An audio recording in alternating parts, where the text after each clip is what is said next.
And welcome, ladies and gentlemen, back to the Valley of the Judged.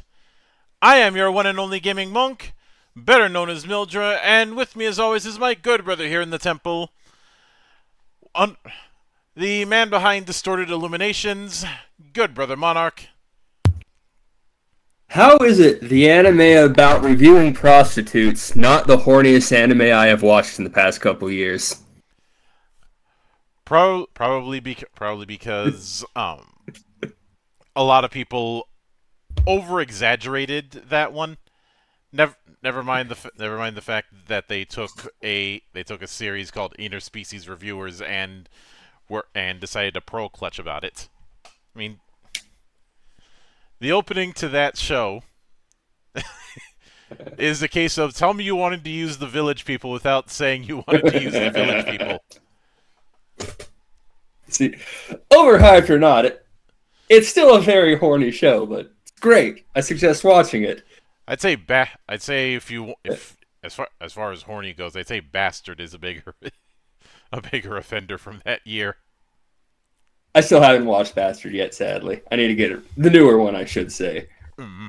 I'm obviously not talking about the original OVAs, but that's another story entirely. And unlike I was going to say, just to reference the show I'm talking about, Chain Soldier. It's fantastic, but just know what you're getting into. Do I look like I pro clutch to you? No. Don't answer that. So, when it comes to game mastery, this is one of those things that I usually skim over, largely because a lot of the advice that's in game mastery segments, and I know I say this every time, but it's not all that useful for how we do things here. It's great to have in the book. I would not argue against having it in there. But for what we do and how we approach things, there's not a whole lot to dissect. There are exceptions. And to be frank, most of these times, almost all of it's going to be a lot of the same stuff from book to book. Mm-hmm. Some will again, get a little more creative with it, but as a general rule, it's a lot of advice columns. And the more books that you go through, the more those advice columns start to feel a little samey, start to run together. And I really doubt most people are going to pick up a game to play based off the GMing section anyway. No, that's relevant to all of one person involved in the game. Well, I've told you I don't even watch GM advice channels. Yeah. That should give you an idea as far as how I take this. But there is still some things to cover when it comes to Shattered. And of course, since this is the finale, as the title indicates, we'll be diving into a bit of our overall thoughts on Shattered. Some of you might be able to guess as to what it is. Yeah. Others may be joining this stream for the first time. Mm-hmm. But you'll see when the time comes. Now, as far as the Game Mastery chapter, it starts with the Game Master's role, which is pretty self-explanatory by this point.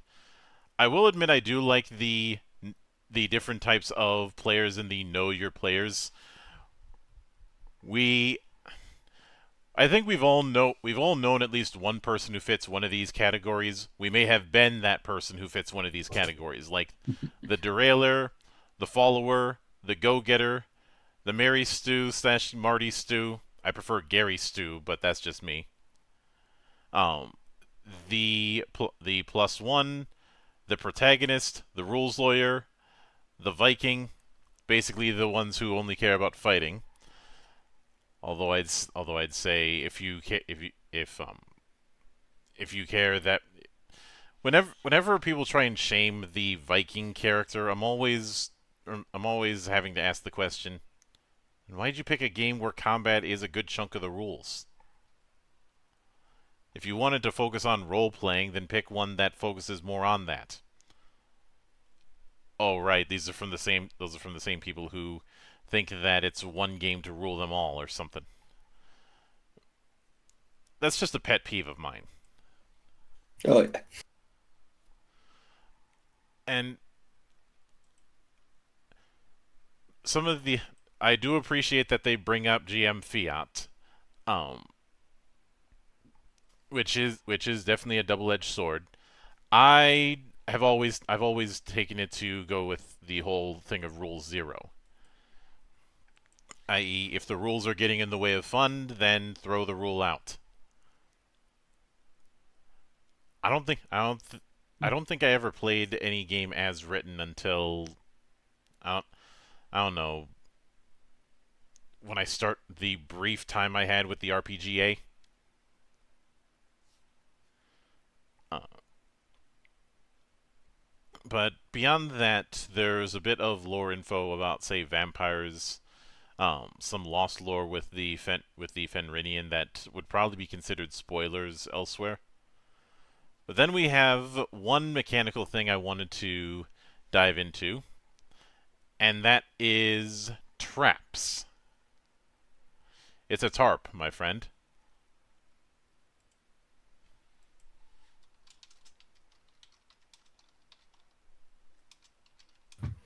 So I'll go ahead and kick off traps then, since you had a nice little spiel there. Mm-hmm. So traps are an integral part of any GM's repertoire to combat adventuring. In Shattered, GMs build the traps they want using a UC point buy system to choose from.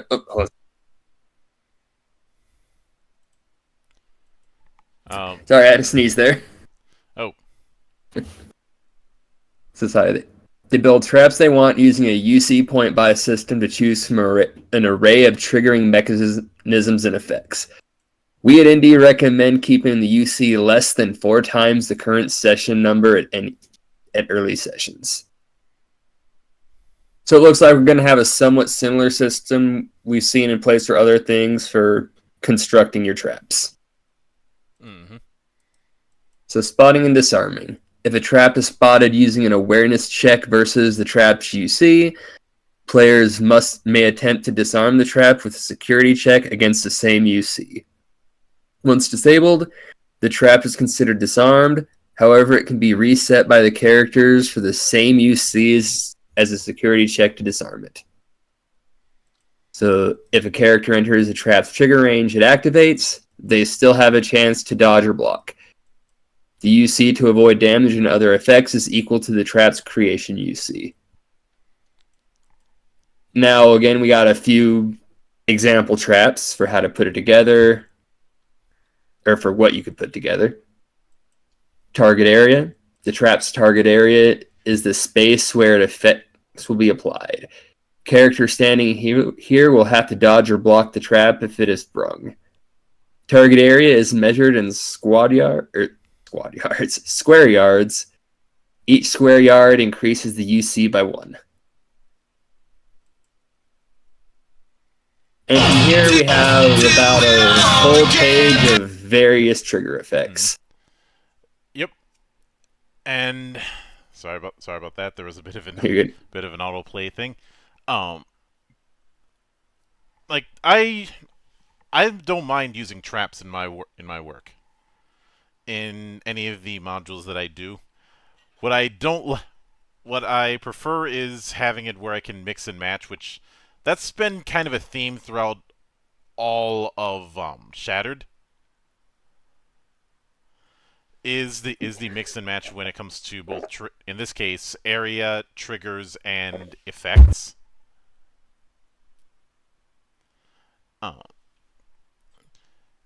This stuff. Although an easy way to get looked at like a dick as a GM is to have traps that are triggered by other traps.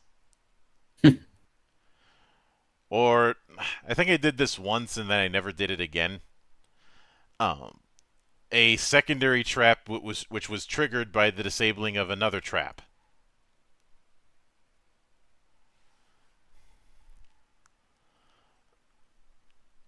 You know, sometimes you just need to tell your players to go fuck themselves. That's all. In my defense, I was doing a Tomb of Horrors kind of game, which, if you're running Tomb of Horrors, then you should expect dead PCs and a bit of dickery. But the thing after that that I think is worth noting, and this is something that a lot of freeform games really end up neglecting, is how XP progression works. A lot of times there's a very standard XP progression of this much for showing up, this much for doing something cool, so on and so on and so forth. But here with Shattered, we have it. We have a base amount and then a additional amount for each number of sessions in the campaign, and this is on 3 different tiers of progression.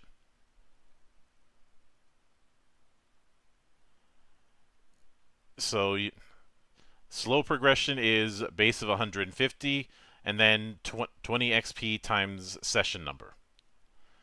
Normal, it's 150 and 25. Fast is 150 and 30. I do appreciate this because some games will operate under the assumption that you're going to be doing one of those years-long affairs, or just a glorified one-shot. That's not what we have here.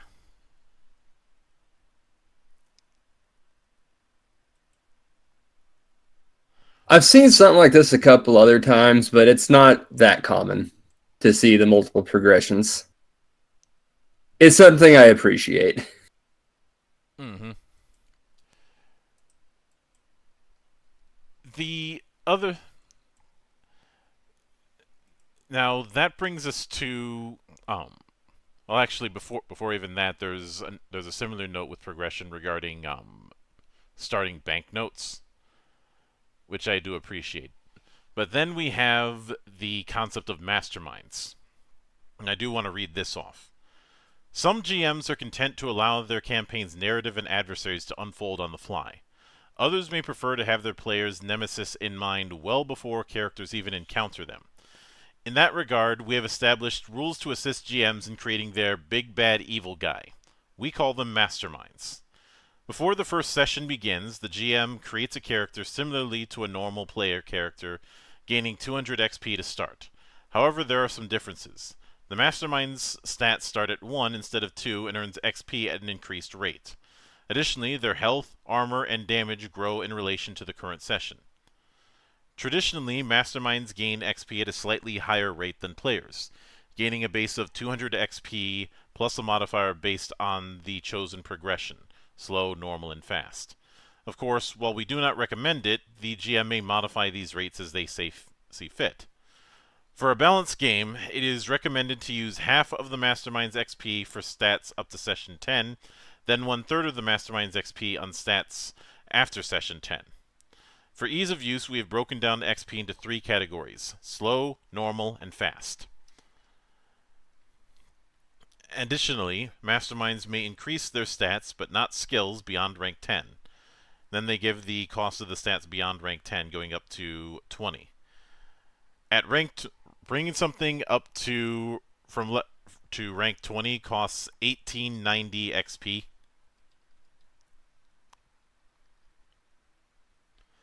In fact, if you were to bring it from, there's not a single one that after rank 13 that's in the triple digits. Though it does kind of go, the cost does kind of go all over the place. Because rank 11, 594. Rank 12, 702. Rank 13, 819. Rank 14, 9,450. I feel like that was just supposed to be 950 or 940. I'm going to say it was supposed to be 945. Mm-mm. But yeah, because after 9,450, it's only 10,080. Mm-hmm. Then Or not 1224. 10,080, 1,080. Then 1224. Then 1377. Then 1539. Then 1710. Then 1890. Yeah. But then we get to health, damage, and armor. Each mastermind begins with a base armor of 3 and a base damage of 2d6. Their health is determined using the same method that is used for players: strength, toughness, agility, and add two health per rank. Intelligence, willpower, perception, charisma add 1 health per rank. See, and after that we have the mastermind sheet, which more or less looks like the character sheet. It's effectively what you're building as a character. Mm-hmm. Like, you could probably just use the regular character sheet, but this has mastermind sheet at the top, so it won't get mixed in with the others.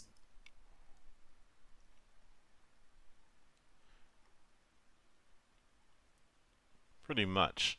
Then we have a pre-built mastermind as an example. A mad necromancer named Shentor.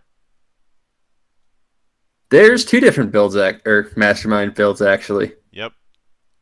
Then we have... Again, I will always appreciate multiple examples. Mm-hmm.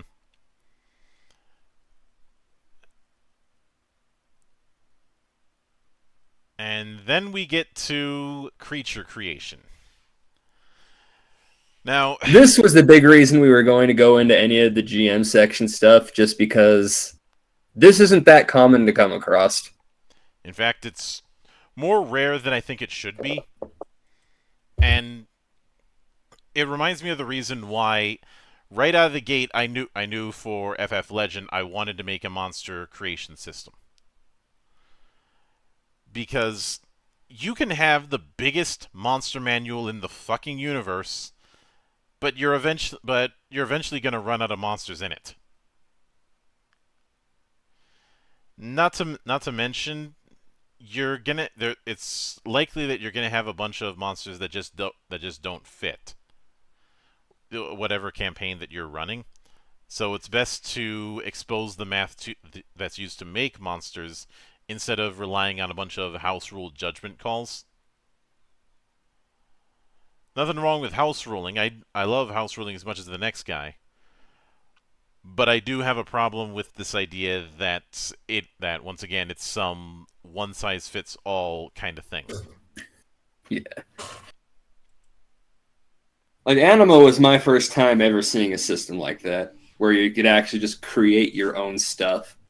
And it was a great system for it. I know that plenty of Universalist games have it that PCs and NPCs use the same creation system. I don't think that's an effective solution, and if anything, it creates its own problems. Then again, whenever you're running a Universalist system, that's going to come with some costs. There's plenty of Universalist games that I like, but it is a price that you have to account for. But in terms of the creature sheet, a lot of the core stuff is more or less the same. Like, the core stats more or less work the same. Health and paranoia work the same. Resolve works the same. Arcana and Psi works the same.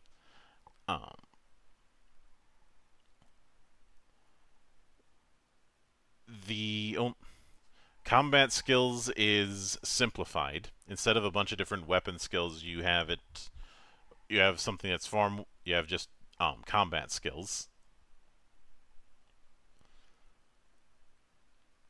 But in terms of creation of a creature, the first step is the genus, which is going to determine the base health for that creature, as well as given some traits for free if need be.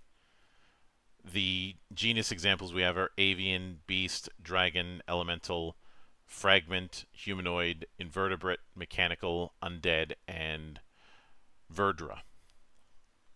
That gives us a total of 10 base types, which is a good variety for just the base type. Or for just the genus, I should say. Because next is the creature types. The creature types that are available are Grunt, Veteran, Lord, and Remnant. This is what's going to determine their stats, skills, health, and armor. Essentially a general tier approach. Grunts are your mooks essentially. Veterans I'd say would be the things that are slightly above mooks, and lords are I'd say end of session bosses, and remnants would be end of campaign bosses or super bosses.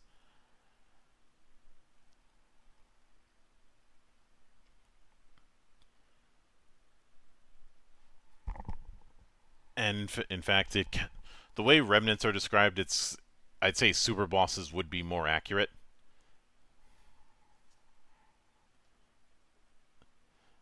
But then we have size, which is going to determine a modifier to both blocking and dodging, as well as whether or not they add strength to damage, and how much do they add.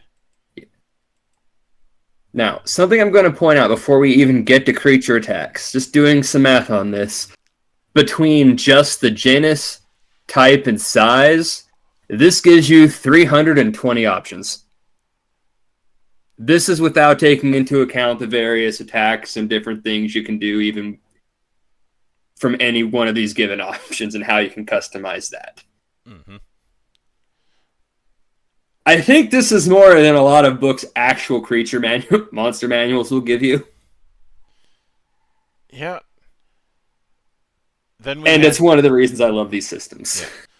Then we have creature attacks, which are composed of a name, enhancements, AP cost, and a primary skill. Enhancements do as they suggest. They improve the attack by adding effects or modifying the performance. Each enhancement requires enhancement points, or EP, to be spent. The total EP available to a creature is equal to the sum total of its stat ranks.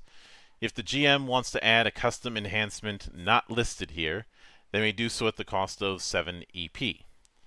At base, a creature's attack costs 2 AP.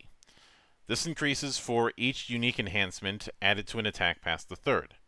As an example, adding additional damage dice along with the grapple and life leech enhancements would count as having 3 unique enhancements, and the attack's AP would remain at 2.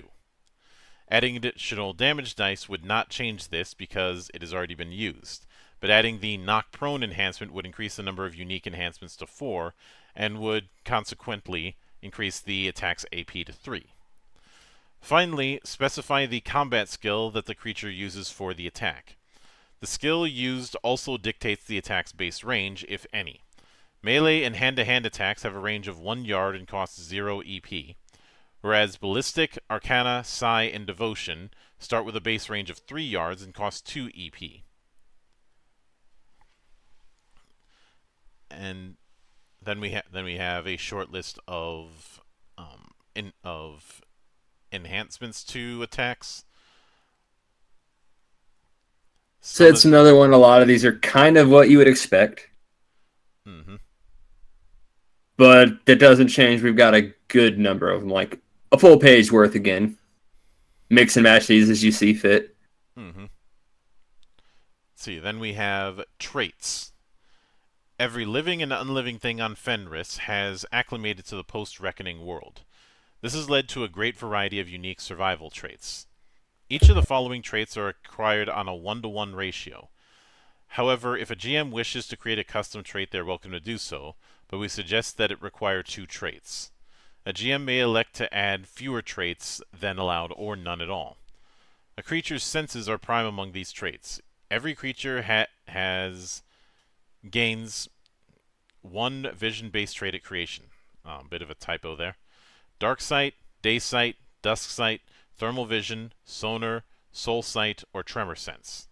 If the GM wishes, they may sacrifice the creature's senses to gain an additional trait to be used elsewhere. And as far as how many traits you get, that is determined by your stats and the creature type. And there's quite a few traits. Close to 2 full pages. Yep.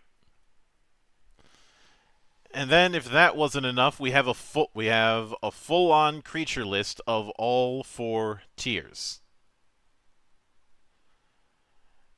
as well as the suggested session number for each of them, which Yeah.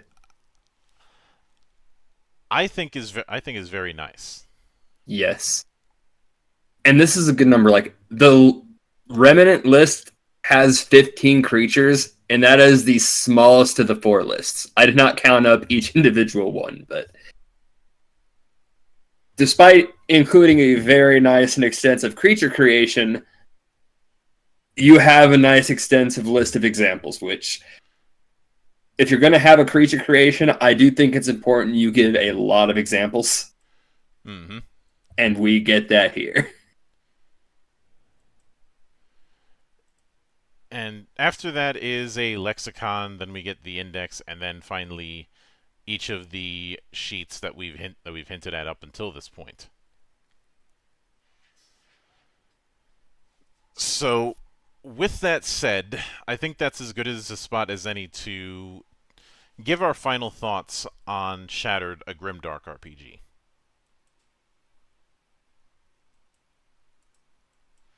Oh, I like this one. I really like this one. Yeah, the even though Shattered is leaning into that sort of dark fantasy, there's elements here that I could see being used in other genres if INDE wants to take it that way. The only the one of the only things that would raise the floor a little bit is the freeform nature. It's a double-edged sword. And I do hope that in a second edition there's a bit of guidance and a bit of advice of what to focus on depending on where someone wants to pursue things. Like if someone wants to pursue the martial arts end of things, what stats should they spend in? What is a good ratio between spending on stats and spending on abilities? Uh, that kind of thing. And you kind of had that with Anima with that 50% rule. Where it kind of demanded a certain amount, like a max percent on different things. Like, it just told you this is the most you can spend in this area. Yeah, from this archetype. It forced you to kind of invest at least so much into each section, while giving you a bit of wiggle room for where to put the rest of your stuff. Yeah. I mean, it's not perfect, and it has its own issues when it comes to that. But it's at least a step, as opposed to some games who just throw you right in the middle of the mess. Yeah. I will of the supernatural powers that are present. Arcana is nice, but I hope a second edition has more than just two paths. Psi is a little bit better. Martial arts is absolutely stellar in this. Shattered has probably one of the best martial arts that we have seen in a TTRPG. Period. Imagine looking at the variety of this and then going back to, say, the monk in Pathfinder. Okay, that's not a fair comparison because the monk in Pathfinder has much bigger problems.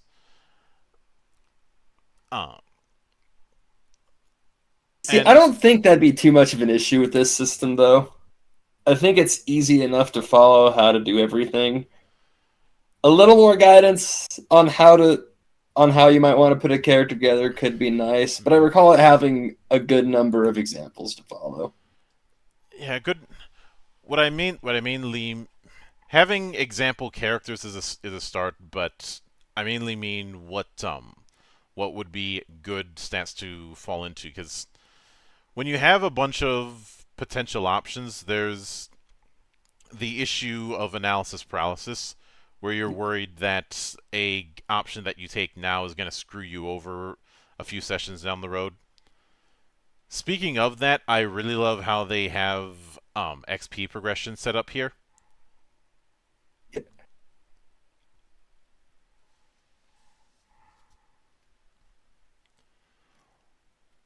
No, it's not a universal setup. Like, I know Pathfinder in one of the books released some alternate progression speeds, but it's nice this is here in the core book. You don't have to get extra shit for that. Mm-hmm. Not to mention when it comes to the alternate progressions with Pathfinder, it's still largely rooted in the whole XP for monsters kind of thing. Yeah. It and personally when it comes to I've never the times that I have run Pathfinder, I've never even used that setup. I always used a milestone system. That's kind of how my games always ended up. Especially since there's been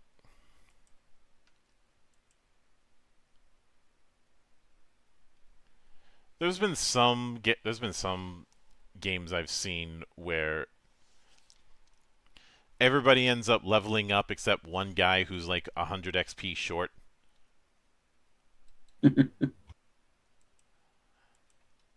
And I know some will say skill issue, but as far as I'm concerned, that is a case of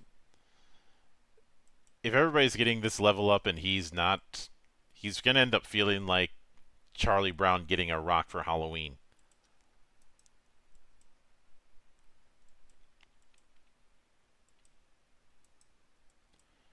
I know it might kind of depend on the game, like how big of a difference a single level can make. But even when it's not a massive difference, it is a little on the frustrating side. Mm-hmm. God, imagine that in Anima compared to Pathfinder. Single levels in that game are huge.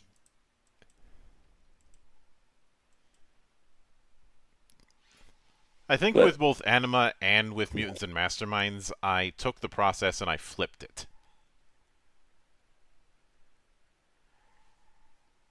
That instead of getting a bunch of DP as you level up, your level is determined by how much DP you've spent in total.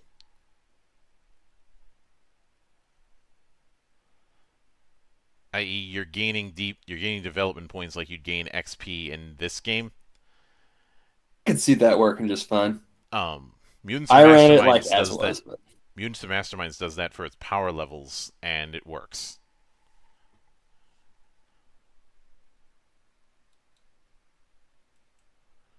But for although like one of the probably what I'd say is my one of my favorite things in this system is once you understand how like one of the creation setups work with like the UC, that kind of bleeds down into how everything in the system is handled.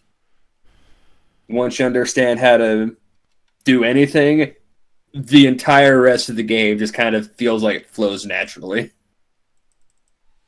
So I think it's a very easy system to learn and get the hang of.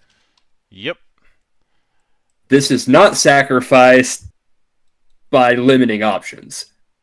There are so many options and things you can do in this game. And no, I'm not seeing anything that doesn't seem viable. I know for some options is a dirty word because they think that simplicity is the thing that we should be striving for. You have a fair few options, but it isn't overwhelming.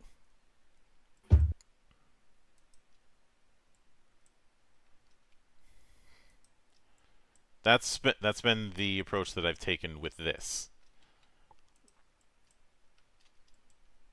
I think they've gotten a lot out of keeping things very simple. Mm-hmm. Now, at the end of the day, you're always going to be able to get more out of making things more complex. It's just kind of the nature of the beast. But this has a great middle ground, like just a great balance is found. It has optimized its simplicity, I feel. Mm-hmm. Now that being said, obviously I did a review of Shattered a while back, and I gave it I think I gave it strongly recommended. The only real nitpick I have shattered going back on it is the typos. We've covered quite a few where the XP costs were a little bit head scratching. Yeah. It could have used another run over. It's one more pass through the editor. Which is why I don't think it's too much of a surprise that a second edition is being worked on, though don't expect to see that for quite a while.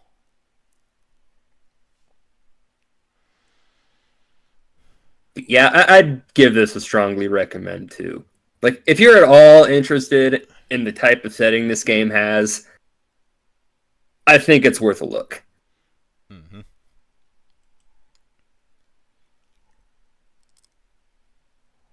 Now, as far as what's coming next week we will be covering the one shot of Night, which is doing an interesting setup to the idea of characters in power armor, since all of the power armor has the namesake of classical fantasy gaming classes.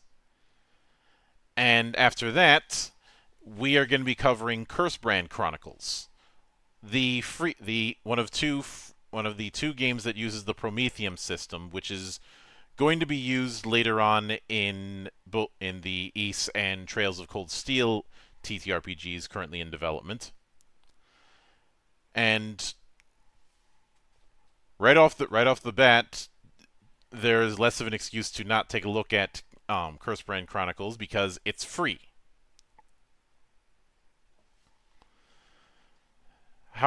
But that being said, that is going to do it for this particular episode. I know this one was a briefer one, but that's because the stuff that we're going in depth with was not as meaty as usual, and I wanted to give more time to the final thoughts, as it were. Tomorrow I will be continuing my look at Gods of Metal Ragnarok with Zan. Saturday will not be a episode of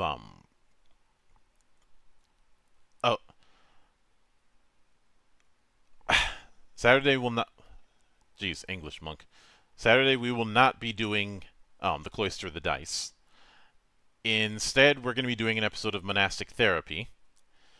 And then after that, I'm pretty sure I'm going to be having so much wrestling I'm going to be in a coma. Sunday, Zan and I will be doing a emergency Valley of the Judge for Veil of the Void Prophecy. And of course, the interview train continues over the next few days. I'm even going to be doing double duty sometime next week. And one interview that's going to be happening on the 10th that I am very much looking forward to. So please keep an eye out for all of that. But until then, on behalf of the good brothers present and not present, my name is Mildra. I am your gaming monk. Stay fucking frosty, everybody.